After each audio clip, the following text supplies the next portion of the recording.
Aytishlaricha 1956-yil Indoneziyaning birinchi prezidenti Sukarno janoblari O'zbekistonga tashrif buyuradilar. O'sha payt O'zbekiston sobiq Sovet ittifoqining tarkibida bo'lgan va aynan prezident janoblari ularning iltimoslariga binoan o'sha Imom al-Buxoriy qabriga meni olib boring degan bir taklifni kiritadilar. O'sha paytda esa juda ham ko'pchilik deyarli Imom al-Buxoriy qabrini bilishmas edi va aynan prezident janoblarini Samarqandning boshqa bir tarixiy ko'zga ko'ringan joylariga olib borishadi. Shohizinda, Registon va aynan bir necha kun ichida esa o'sha qabrni topib, u yerni birozgina obodonlashtirishadi va ana o'shandan keyingina Indoneziya prezidenti Sukarno janoblarini olib kelishadi. Va ular nima qiladilar? Oyoqlarini yechib, oyoq yalang Imom al-Buxoriy hazratlarining qabriga qadab ranjida qiladilar va u yerda Qur'on tilovat qilib, ertalabgacha duo qilib ko'zlariga yosh oladilar va aynan bu manzarani ko'rib birozgina ranjiydilar. Chunki mana shunday bir ulug' zotning qabri nahotki bir e'tiborsiz ahvolda. Agarda ruxsat bersangiz, men bu qabrni o'zim bilan olib ketgan bo'lardim degan bir fikrni ham bildiradi. Balki mana shu fikr sabab Imom al-Buxoriy qabri obodonlashtiriladi. Ayniqsa mustaqillik yillariga kelib bu yer ziyoratgohga aylantiriladi va bugun bu majmua tubdan o'zgartirildi. Va bilasizmi, Imom al-Buxoriy majmuasi nafaqat o'zbekistonlik, balki butun dunyo musulmon ahlining muqaddas qadamjolardan biriga aylangan. Bugun aynan Dunyo bo'ylab telekanali xush kelibsiz ko'rsatuvida biz mana shu majmua haqida sizga ma'lumot beramiz. Ketdik.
Assalomu alaykum. Va alaykum assalom Azizbek, yaxshimisiz? Yaxshi kelyapsizlarmi? Rahmat. Ziyoratingiz qabul bo'lsin. Xush kelibsizlar. Bizga umumiy bir ma'lumot bersangiz. Men oldin 7 gektarga yaqinida. Hozir hammasi bo'lib 63 gektar joyda egalladi. Mana bu orqa tomonimizda 27 ta mehmonxona qurildi. Bugungi kunda 10 ming kishilik namozxona, 4 tomonda 4 ta minorasi bilan. Mana bu yerda prezidentimiz tashabbusi bilan bu yerda 5 yil ish ketdi-da. Endi bu yerda mana O'zbekiston, Turkiya, Hindiston, Pokistonlik eng qo'lgul ustalar bu yerda 5 yil mobaynida mehnat qildi. Guvohi bo'lib turdik. Marhamat, ichkaridan ko'rsatib boshlaylik, kelaveramiz.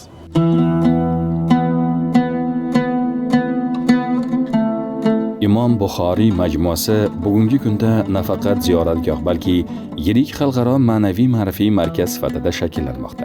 Majmua qurilishida milliy me'morchilik an'analari zamonaviy arxitektura yechimlari bilan uyg'unlashtirildi. Ulkan gumbazlar, nafis naqshlar bilan bezatilgan ayvonlar va keng hovlilar uning asosiy vizual qiyofasini belgilaydi. Majmua me'moriy jihatdan ham ulkan. Hududda 14 ta moviy gumbaz va balandligi 75 metrga yetadigan 4 ta minora qad rostlagan bo'lib, ular majmuaga salobat va ulug'vorlik bag'ishlaydi. Loyiha amalga oshirilishida xorijiy mutaxassislar ishtirok etgani esa majmuaning nufuzini xalqaro darajaga olib chiqdi.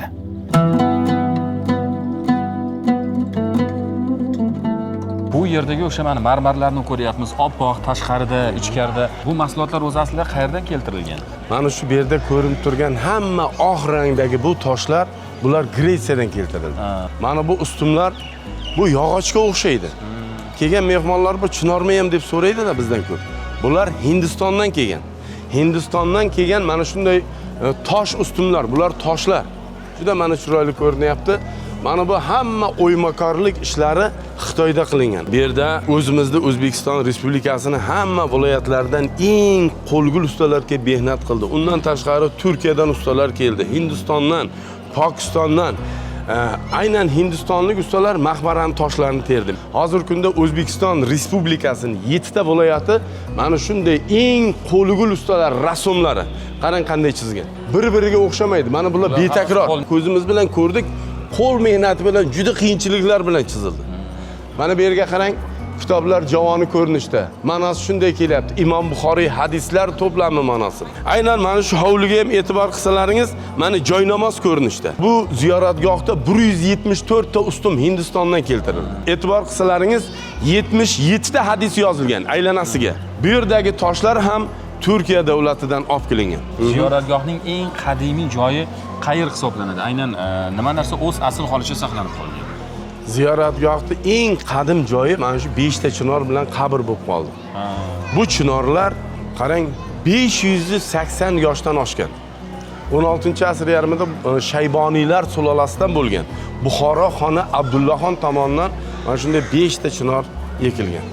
Mana aytiladiki, islomda 5 ta arkoni bor: iymon, namoz, ro'za, zakot va haj. Mana shu 5 ta arkonga taqqoslab ekilgan degan joylari ham bor. Xalqimiz uchun Imom Buxoriyda asl qabri ochilib berildi. Hozir butun xalq tushib, yerda duo qilyapti.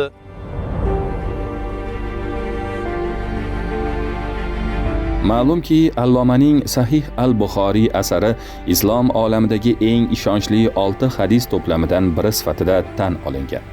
U 10 yoshidan hadis ilmini o'rganib, hayoti davomida 20 dan ortiq asar yaratgan. Bu meros bugungi kunga qadar islom ummatiga xizmat qilib kelmoqda.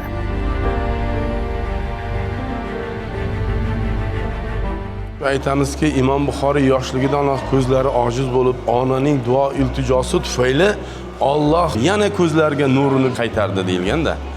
Imom Buxoriy yoshligidan qori bo'lgan, Qur'oni Karimni yoddan bilgan.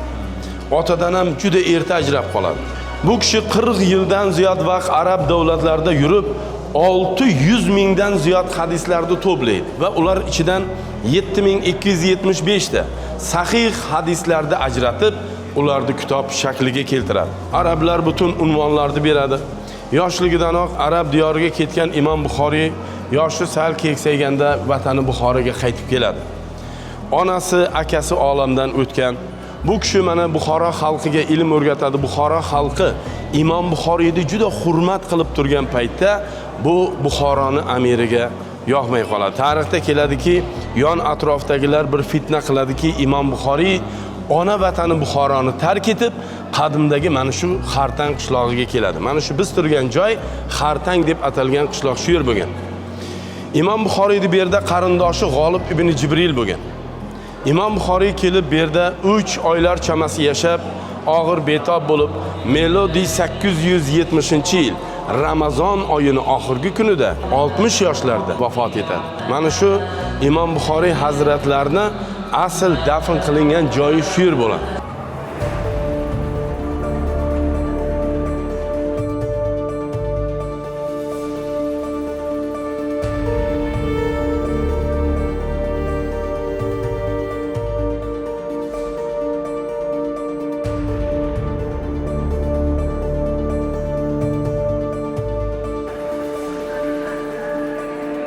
Aynan bu maqbarada Hindistonlik ustalar mehnat qildi. Oldingisi 17 ga 9 edi. Bu 27 ga 14. Buni mana bu yerda zumrad toshlari bilan mana bezatildi. Bundagi ham oq rangdagi toshlar Gretsiyaniki. Lekin qarang, toshlar oq toshlarga naqsh tushirilgan hammasiga. Buni ham Xitoy davlatida tayyorlandi. Ziyoratgohning hovlisi bilan namozxona endi 40 mingdan ziyod namozxona ketadi bir vaqtda o'zida.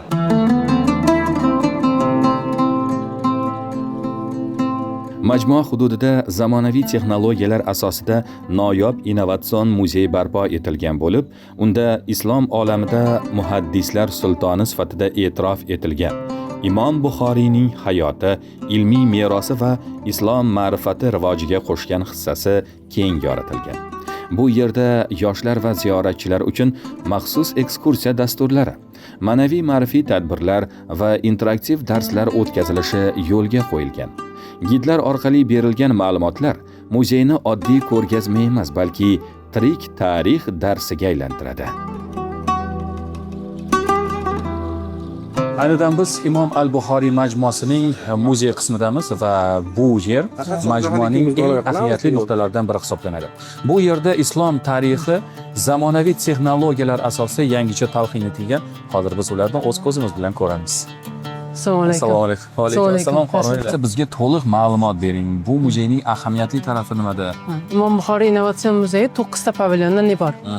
Har bir pavilyon o'zgacha bir dunyo. Bu birinchi, ikkinchi pavilyonlar islom dini haqida, 3, 4, 5 Imom Buxoriy hazratlari haqida bo'lib, shu etib safarlarimiz boshlaymiz. Bu yerda Sahih Buxoriyda amallar niyatga bog'liq degan hadisni berdik va bu yerda o'zbek, ingliz, arab tillarida berilgan. Mana bu rasmda esa Imom Buxoriy hazratlarini tasvirladik. Oy payg'ambarimiz sollallohu alayhi vasallam, yulduzlar sahobiylar. Imom Buxoriy hazratlari sahobiylarni hamda payg'ambarimizning ilmini davom ettirish maqsadida yo'lga chiqdi degan mazmundagi bir rasmni nima qilib berdik bizlar. Bu yerda esa Qur'oni Karimda zikr qilingan 25 ta payg'ambarni berdik. Odam alayhisalomdan boshlanadi. Mana bu yerda payg'ambarimiz Muhammad sallallohu alayhi vasallam haqida nima qilib berdik.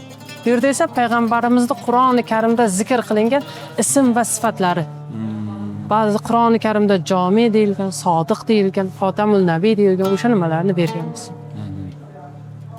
Shajara daraxti deb nomladik buni. Payg'ambarimizning otalari, onalari kim bo'lganliklari haqida bu yerda mana bu ekranda ma'lumot olishimiz mumkin. 4 ta tilda berganmiz: o'zbek, arab, ingliz, turk tillarida. Bu hujra-i saodat, payg'ambarimizning hujralari. Mana bu nima orqali 360 gradusgacha biz ko'rishimiz mumkin. O'sha davrda payg'ambarimiz sollallohu alayhi vasallam qanday yashaganliklari haqida biz ko'rishimiz mumkin bu yerda.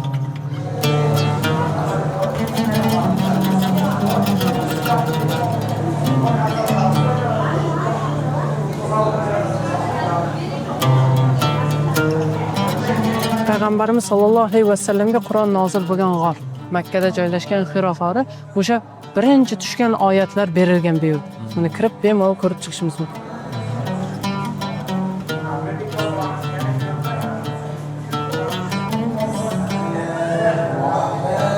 O'tirib eshitsa bo'ladi.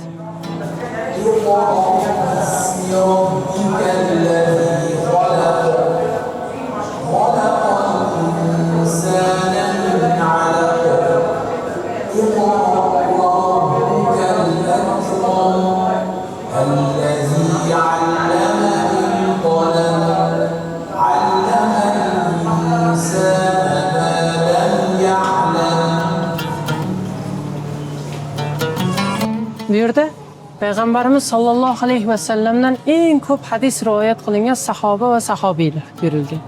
Yuqorida esa islom dinining tarqalishi berilgan. 622-yildan boshlanib to 1922-yilgacha Usmoniylar imperiyasigacha tarqalish bosqichini tasvirlab berganmiz. Bu innovatsion muzey faqatgina kattalarga emas, bolalar uchun ham mo'ljallangan. Bu yerda turgan yosh bir hadis eshitadi va eshitgan hadisini yozadi. Va bu orqali Imom Buxoriy hazratlari va hozirgi yoshlarimiz xotirasi bir qator qiyoslanadi.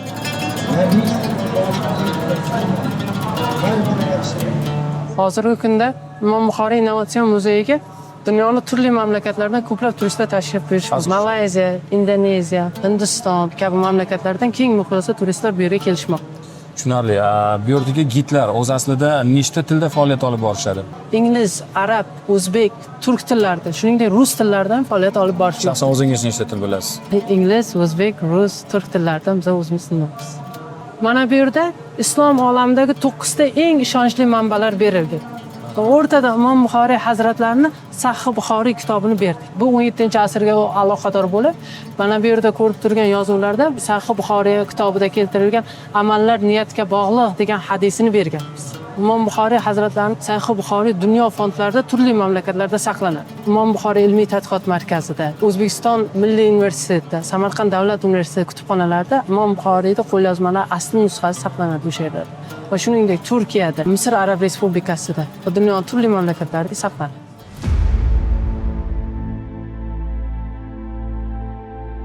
Muzey bir necha tematik bo'limlarga ajratilgan. Asosiy ekspozitsiyalarda Allomaning bolaligi, ilmiy sayohatlari, ustozlari va shogirdlari haqidagi ma'lumotlar joy olgan. Shuningdek, uning eng mashhur asari Sahih al-Buxoriyning yaratilish tarixi, hadislarni saralash va yozish uslubi interaktiv shaklda tushuntirib beriladi.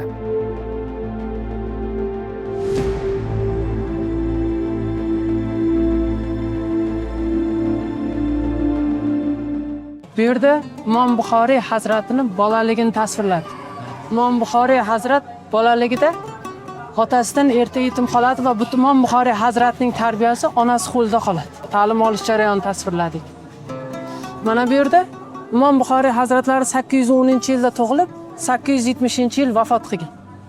Va o'sha yilda har birida tepasida qanday voqea hodisalar sodir bo'lgan nimalari berildi.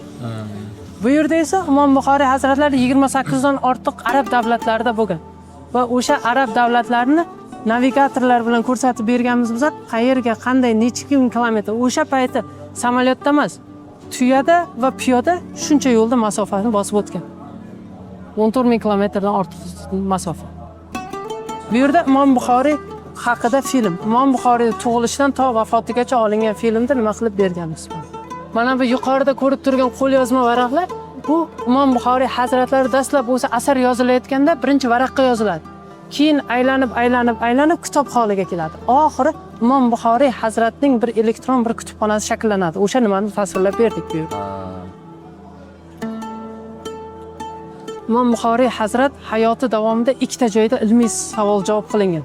Birinchisi Bag'dodda, ikkinchisi Samarqandda. Bu voqea hodisa 833-yil Bag'dod shahrida bo'ladi. O'sha payti Bag'dod ilm fandi o'chog'i bo'ladi. 9-11 asrlarda. Shuningdek, Imom Buxoriy hazrat 10 ta muhaddis Imom Buxoriy hazratning xotirasini tekshirib ko'rish maqsadida 100 ta hadisni chalkashtirib aytadi. Va Imom Buxoriy o'shanda sezadi imtihon olinayotganligini va har javob berayotganda bilmayman deb javob beradi. 10 ta muhaddis 100 ta hadisni aytib bo'lgandan keyin Imom Buxoriy hazrati har bir hadisni sanadi, roviyini to'g'rilab o'sha muhaddislarga aytib beradi. Va o'shanda bu yerda o'tirgan xalq, podsho va muhaddislar Imom Buxoriyning xotirasiga qoyil qoladi. O'sha paytda Imom Buxoriy hazratlari 23 yoshda bo'ladi. Mana bu yerda esa Imom Buxoriy hazratning onalarini tasvirladik. Imom Buxoriy hazratlari bolaligida ko'zlari ojiz bo'lib qoladi. Har kecha yotganlarida onalari duo qiladi. Ey Allohim, bolamni ko'zlariga nur ato et degan ma'noda.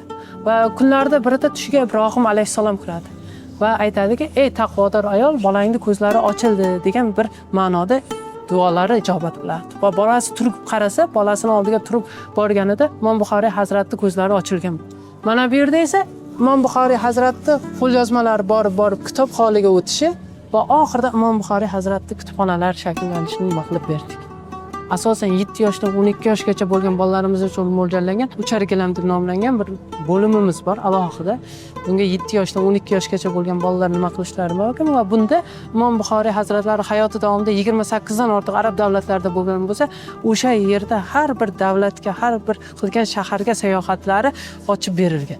Film orqali uchib sayohat qilinadi va bu yerda bolalarimiz nafaqat eshitib, ya'ni ko'rib biz bergan ma'lumotlardan, balki o'zlari ham o'sha atmosfera, o'sha muhitga tushib, bir bu muzeyda ilmiy, ma'rifiy va eng muhim narsa o'sha bolalarning ma'nan bir oziqa olib chiqib ketuvchi bir maskan sifatida bir nima bo'ladi.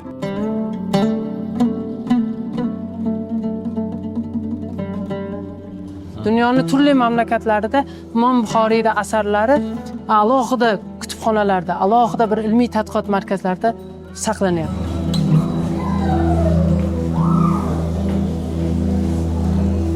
Bu yerda esa Imom Buxoriy hazrati Sahih Buxoriy kitobi berilgan. Buni qo'limizda tekizmay faqat his qilib ochsa bo'ladi.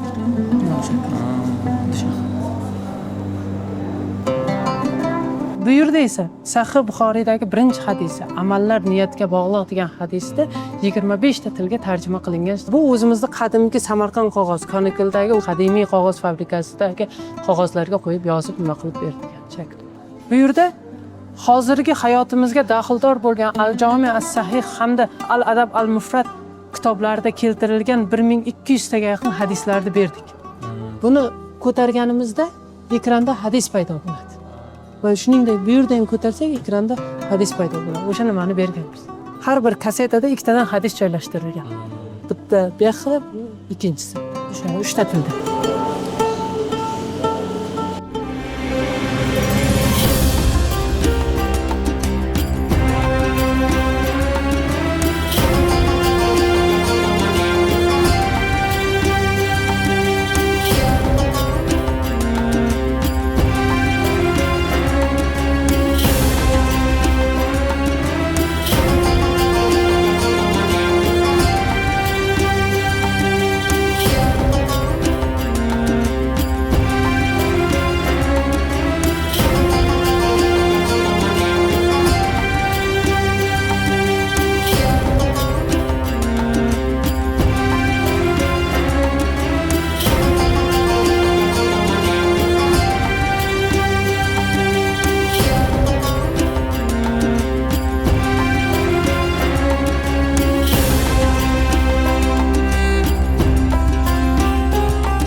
Asrlar davomida ilm va ma'rifat timsoli bo'lgan ushbu zotning merosi bugun ham o'z ahamiyatini yo'qotgani yo'q.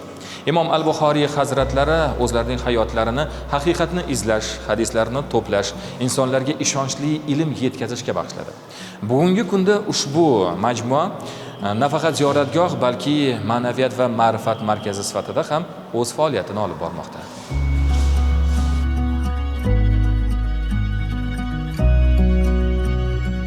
Bu yerda infratuzilma faqat ziyorat uchun emas, balki ilmiy faoliyat uchun ham mo'ljallangan. Bu markaz islom sivilizatsiyasi tarixi va Imom Buxoriy merosini chuqur o'rganishga xizmat qiladigan ilmiy platformaga aylanmoqda. Demak, majmua global ma'naviy muloqot va tadqiqotlar markazi sifatida yangi bosqichga ko'tarilmoqda deyish mumkin.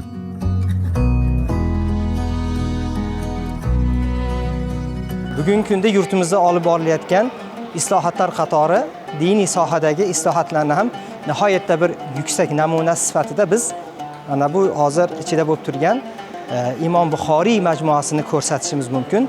Bu muhtaram yurtboshimizni tashabbuslari bilan Imom Buxoriyni siymosiga, shaxsiga mos bir nihoyatda katta yodgorlik majmuasi bunyod etildi. Bu yerga kelgan odamlar birinchi o'rinda bu yerdagi mahobatga e'tibor qilishyapti.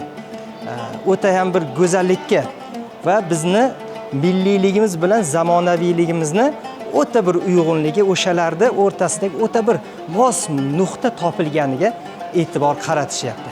Va o'z-o'zidan bu insonlarga haybat, yaxshi kayfiyat, zavq va buyuk bir tariximizni buyukligini aks ettirib turgan bir inshoot sifatida qat'iy rostlayaptiki, kelgan insonlar tariximiz ham buyuk bo'lganini o'zlari amin bo'lishyapti. Bu yerda milliy me'morchiligimizni qanaqadar boyligini, bu qadimdan bugungacha bizning xalqimiz mana shu an'anani mustahkam holatda yo'qotmasdan ushlab kelganini ko'rish bilan birgalikda juda ham ko'p Imom Buxoriy to'plagan hadislardan namunalarni ko'rishimiz mumkin. Peshtoqlarda juda ham ko'p oyat karimalarni ko'rishimiz mumkin va yo'l boshchilik qiluvchi gid ekskursovodlardan mana shular haqida batafsil bir ma'lumotlarni olishimiz mumkin. Bu majmuani tashkil etilishdan eng katta maqsad ilm, ma'rifat va tarbiya o'chog'i bo'lishi nazarda tutilgan.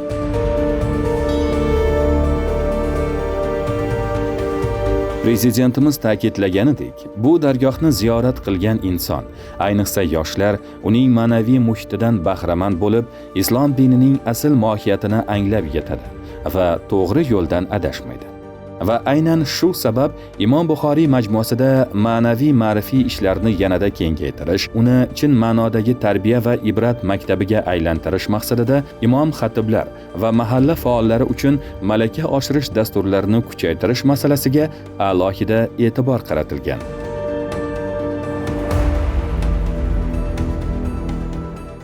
Har bir amal niyatga bog'liqdir. Bu Imom Buxoriy hazratlari to'plagan hadislari Sahih Buxoriyni eng birinchi hadisi, ya'ni amallar niyatga bog'liqdir deyiladi.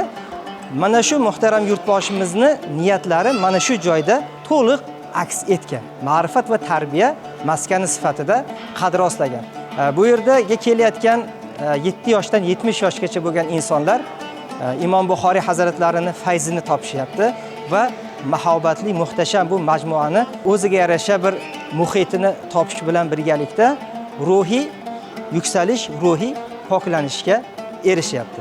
Shuni ta'kidlash kerakki, kirgan odam chiqqandan keyin endi u oldingi holatidan ruhiy, ma'naviy jihatdan bir pog'ona yuqoriga chiqqan, oldingi holatiga nisbatan ruhan poklangan bir inson bo'ladi. Albatta, har bir inson bu yerga kelganda mana shunaqangi yaxshiliklarni niyat qilib kelishi va mana bu yerda yaratilgan imkoniyatlardan foydalanib ilmi, ma'rifati va tarbiyasini yanada sayqallashi maqsadga muvofiq.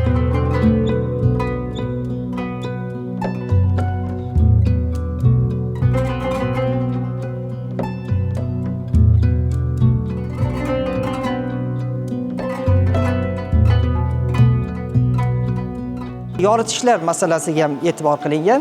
Ya'ni uzoqdan ko'rinadigan bo'lsa, turli xil ranglarda kechasi ko'rinadi. Yoritish masalalari ham bu ham o'ta bir oqilona tanlangan bir uslub.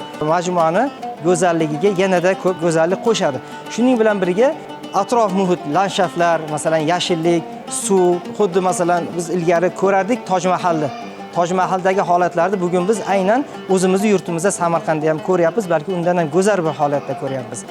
Umuman estetik masalasi, kelgan inson ham ziyorat bilan birga ham estetik zavq olishiga ham nihoyatda katta e'tibor qaratilgan bu binoni insho qilish barobarida.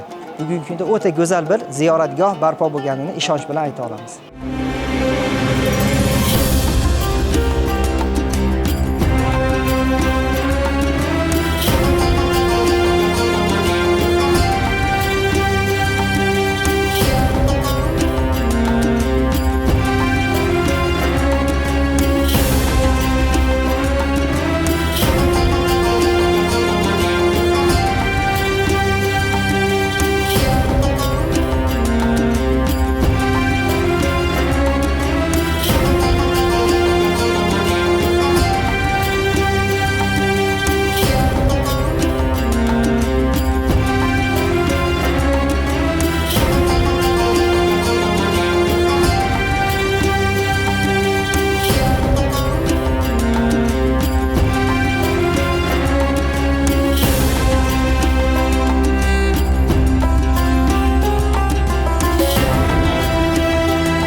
Ko'k gumbazlar, nozik naqshlar, betakror koshinlar va keng hovlilar Sharq me'morchiligining yuksak namunalarini namoyon etadi.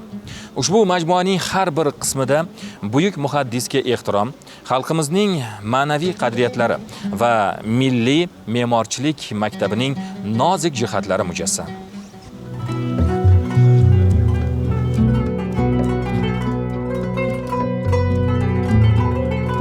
Ushbu betakror qurilish yangi O'zbekistonning ulkan imkoniyatlarini yaqqol namoyon etmoqda.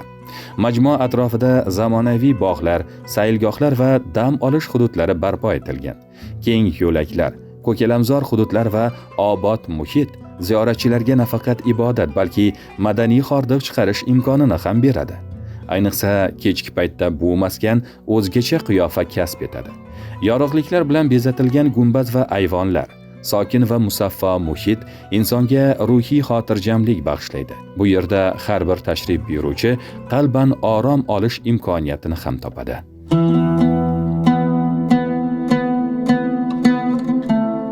Imom al-Buxoriy majmuasi nafaqat tarixiy yodgorlik yoki ziyoratgoh, balki ilm, ma'rifat, ma'naviyatning yuksak maskani sifatida ham qadrlanadi. Dunyo bo'ylab telekanali xush kelibsiz ko'rsatuvini kuzatib boring. Biz esa mana shunday maskanlar haqida sizga ma'lumot berishda davom etamiz.